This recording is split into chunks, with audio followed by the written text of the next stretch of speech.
നമ്മൾ IT return file ചെയ്യുന്നതിനെ കൊണ്ട് ഇന്ന് നമുക്ക് അതിനെ കൊണ്ടൊരു ബെനിഫിറ്റ് ഇല്ലാന്നുണ്ടെങ്കിലും വരും കാലങ്ങളിൽ നിങ്ങൾക്ക് ഇതിനെ കൊണ്ടൊരു ബെനിഫിറ്റ് ഉണ്ടായിരിക്കും. പല ക്ലയൻസും പറയുന്ന ഒരു കേസാണ്, ഞാൻ ഇൻകം ടാക്സ് റിട്ടേൺ ഫയൽ ചെയ്യേണ്ട ആവശ്യമുണ്ടോ, എനിക്ക് അതിനകത്തും വലിയ സെയിലില്ല, ഇപ്പൊ കഴിഞ്ഞ സാമ്പത്തിക വർഷത്തിൽ TDS പിടിച്ചതോ TCS പിടിച്ചതായിട്ടുള്ള ഒരു കേസസും ഇല്ല, പിന്നെ ഞാൻ വെറുതെ ഈ ഇൻകം ടാക്സ് റിട്ടേൺ ഫയൽ ചെയ്ത് ഒരു എക്സ്പെൻസ് ഉണ്ടാക്കി വെക്കണോ എന്നുള്ളത് പല ക്ലയൻസും ചോദിക്കുന്നതാണ്. നിങ്ങൾ ഭാവിയിൽ നിങ്ങളൊരു ലോൺ പ്ലാൻ ചെയ്യുന്നുണ്ടെങ്കിൽ, ഒരു ഓൺട്രപ്രണർ എന്ന രീതിയിൽ, ഇനി അതല്ല നിങ്ങളൊരു സാലറീഡ് എംപ്ലോയി ആണെന്നുണ്ടെങ്കിൽ, നിങ്ങൾക്ക് ബാങ്കിന്റെ മുന്നിൽ ആധികാരികമായിട്ട് കാണിക്കാൻ പറ്റുന്ന ഒരേ ഒരു ഡോക്യുമെന്റേഷൻ ആണ് IT റിട്ടേൺസ്.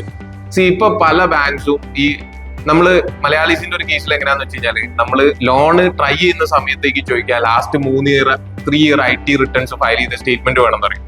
ആ സമയത്തേക്ക് നമ്മൾ ഇത് ഫയൽ ചെയ്യാം. ആ സമയത്ത് 2 ഇഷ്യൂസ് ആണ് ഉണ്ടാവുക.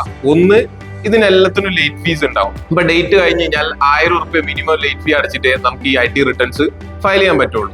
രണ്ടാമത്തത്, ഇപ്പൊ ബാങ്കും അപ്ഡേറ്റഡ് റിട്ടേൺസ് ആണെന്നുണ്ടെങ്കിൽ പല ലോൺ കേസസിനും അത് എടുക്കുന്നില്ല. അപ്പം നിലവിൽ നിങ്ങൾക്ക് ഇങ്ങനെ ലോണ് കാര്യങ്ങളൊക്കെ പ്ലാനിൽ ഉണ്ടെന്നുണ്ടെങ്കിൽ, പിന്നെ നിങ്ങളൊരു ഓൺട്രപ്രണർ ആണെന്നുണ്ടെങ്കിൽ, നിങ്ങൾ നിർബന്ധപരമായിട്ട് നിങ്ങൾ IT റിട്ടേൺ ഫയൽ ചെയ്യണം. ഇത് ഫയൽ ചെയ്യുന്നതോടുകൂടെ ഇപ്പൊ ഒരാൾ ജിമ്മിൽ പോകുന്ന പോലെയാണ്. നമ്മൾ IT റിട്ടേൺ ഫയൽ ചെയ്യുന്നതിനെ കൊണ്ട് ഇന്ന് നമുക്ക് അതിനെ കൊണ്ടൊരു ബെനിഫിറ്റ് ഇല്ലാന്നുണ്ടെങ്കിലും വരും കാലങ്ങളിൽ നിങ്ങൾക്ക് ഇതിനെ കൊണ്ടൊരു ബെനിഫിറ്റ് ഉണ്ടായിരിക്കും.